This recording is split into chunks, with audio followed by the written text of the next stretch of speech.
Break बताओ का स्वागत है। नारी शक्ति वंदन अधिनियम संशोधन बिल लोकसभा में पारित नहीं होने पर सियासत तेज हो गई। बीजेपी ने देशव्यापी आंदोलन का आगाज कर दिया। मुख्यमंत्री वचनलाल शर्मा ने बीजेपी प्रदेश मुख्यालय में प्रेस वार्ता कर कांग्रेस को निशाने पर दिया। वचनलाल शर्मा ने कहा कि विपक्ष ने अपनी ओछी राजनीति के चलते महिलाओं के सपनों पर पानी फेर दिया। ये परिवारवाद वाली पार्टियां हैं, इनके मन कहीं और। मन में ये डर है कि महिलाएं कहीं इनसे आगे ना निकल जाए। साथ ही कहा कि विधेयक गिरने के बाद जिस तरह से जश्न मनाया, ये शर्मनाक पल था। केंद्रीय महिला बाल विकास राज्य मंत्री सावित्री ठाकुर ने कांग्रेस को महिला विरोधी बताया। ये रिपोर्ट देखिए। बीजेपी प्रदेश मुख्यालय में आज प्रेस वार्ता का अंदाज बिल्कुल अलग था। पुरुष के तौर पर केवल मुख्यमंत्री वचनलाल शर्मा ही डाइस पर थे। उनके साथ प्रेस वार्ता में केंद्रीय महिला बाल विकास राज्य मंत्री सावित्री ठाकुर, उप मुख्यमंत्री दिया कुमारी, सांसद मंजू शर्मा, महिला मोर्चा प्रदेश अध्यक्ष राखी राठौड़, बीजेपी प्रदेश उपाध्यक्ष अलका मुंदड़ा, सरिता गैना, बीजेपी प्रदेश मंत्री एकता अग्रवाल और महिला मोर्चा प्रदेश महामंत्री मूर्ति मीणा मौजूद रहे। सीएम ने कांग्रेस पर जमकर आरोप लगाए और महिलाओं के आरक्षण का विरोधी करार दिया। मुख्यमंत्री वचनलाल शर्मा ने दो टूक कहा कि कांग्रेस के कारण महिलाओं को लोकसभा और विधानसभा में 33% आरक्षण नहीं मिल पाया, जबकि प्रधानमंत्री नरेंद्र मोदी ने विपक्ष को खूब समझाया। मुख्यमंत्री वचनलाल शर्मा ने कहा कि विपक्ष ने अपनी ओछी राजनीति के चलते महिलाओं के सपनों पर पानी फेर दिया। ये परिवारवाद वाली पार्टियां हैं, इनके मन में कहीं ना कहीं डर था कि महिलाएं कहीं इनसे आगे ना निकल जाएं। साथ ही कहा कि विधेयक गिरने के बाद जिस तरह से जश्न मनाया गया, ये शर्मनाक पल था। हमारे देश के यशस्वी प्रधानमंत्री नरेंद्र मोदी जी ने यह विधेयक लोकसभा और विधानसभा में हमारी बहनों को 33% आरक्षण देकर सशक्तिकरण की दिशा में मील का पत्थर साबित होने वाला था, जो विपक्ष के नकारात्मक रवैये के कारण यह पारित नहीं हो सका। लेकिन इस विधेयक को लेकर संसद में जो हुआ, उसने न केवल भारत के लोकतंत्र को बल्कि देश की आधी आबादी, हमारी माता बहनों के सपनों को गहरी चोट पहुंचाने का काम किया है। भारत के संसदीय इतिहास में 17 अप्रैल का दिन एक नए अध्याय के रूप में जुड़ सकता था, लेकिन विपक्ष ने अपनी स्वार्थ की राजनीति से इसे काला पृष्ठ बना दिया है।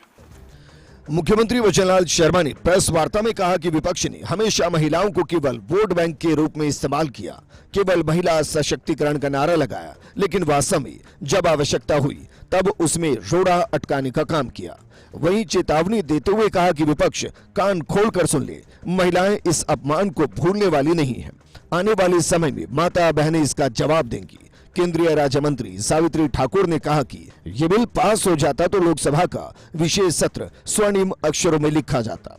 पीएम मोदी ने महिलाओं को योजनाओं के केंद्र बिंदु में रखा। साथ ही कहा कि परिसीमन में कोई नुकसान नहीं होने का पीएम और गृह मंत्री ने दावा किया था।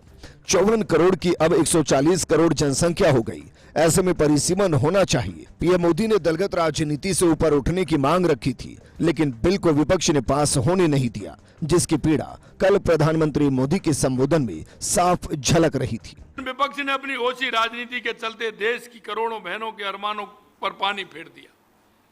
कांग्रेस, डीएमके, टीएमसी, सपा जैसे दलों ने इस विधेयक का समर्थन न करके महिलाओं की आकांक्षाओं और अधिकारों के प्रति हुई अपनी उदासीनता जाहिर कर दी है। ये वो पार्टियां हैं जो परिवारवादी पार्टियां हैं। इनके मन में कहीं ना कहीं शंका पैदा होती है माता बहनों के नाम पर। ये परिवारवाद से आगे नहीं निकलते हैं, पूरा देश जानता है। ये वो पार्टियां हैं जो परिवार की पार्टियां हैं, उससे आगे नहीं निकल सकती। इनमें महिलाओं को आगे लाने में भी इनको दिक्कत होती है। आप देख सकते हैं लोकसभा में कांग्रेस में इसके सहयोगी दलों ने नारी शक्ति बंधन अधिनियम को रोककर महिलाओं का अपमान किया और फिर इस जीत का जश्न भी मनाया। लोकतंत्र के इतिहास में यह सर्वनाक पल था, यह सर्वनाक पल था। माननीय प्रधानमंत्री जी नरेंद्र मोदी जी ने और माननीय हमारे गृह मंत्री अमित शाह जी ने स्पष्ट रूप से दो बार वहां पर एक्सप्लेन किया कि अगर आपको ऐसा लगता है तो हम इस बात को दावे से कह सकते हैं कि किसी भी राज्य का, किसी भी प्रदेश का, किसी राज्य का कभी कोई नुकसान नहीं होगा। उसके बावजूद भी इन लोगों ने और बहाने करे और बार बार सबको हमने मौका दिया। जब बात प्रतिपक्ष नेता की जब बोलने की बात आई तो आपने सुना होगा या सुन सकते हैं, उनको बोलने की जब बारी आई तो प्रधानमंत्री को जादूगर के रूप में, एक प्रधानमंत्री है देश का, उसको आप जादूगर बताते हैं। बहरहाल बीजेपी ने आंदोलन का आगाज कर दिया। बीजेपी की महिलाएं कांग्रेस के खिलाफ प्रदर्शन का आगाज कर चुकी है। अरसे बाद भारतीय जनता पार्टी आक्रामक होकर सड़कों पर उतरने का इरादा कर चुकी है। मुख्यमंत्री भजनलाल शर्मा ने प्रेस कॉन्फ्रेंस के जरिए महिला आरक्षण को लेकर यूपीए के घटक दलों, कांग्रेस के साथियों को पूरी तरह चुनौती दी और कह दिया, महिला आरक्षण के मुद्दे पर जिस तरह का रवैया कांग्रेस, टीएमसी, डीएमके का लोकसभा में रहा, महिलाएं उस रवैये का मुंह तोड़ जवाब देंगी। भारतीय जनता पार्टी पूरी तरह प्रदर्शन के रुख को अपना चुकी है। जयपुर में पदयात्रा के जरिए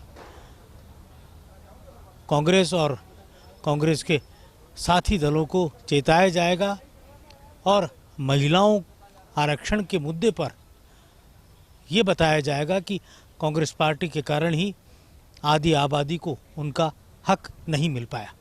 कैमरा जर्नलिस्ट जितेश के साथ योगेश शर्मा, फर्स्ट इंडिया, जयपुर।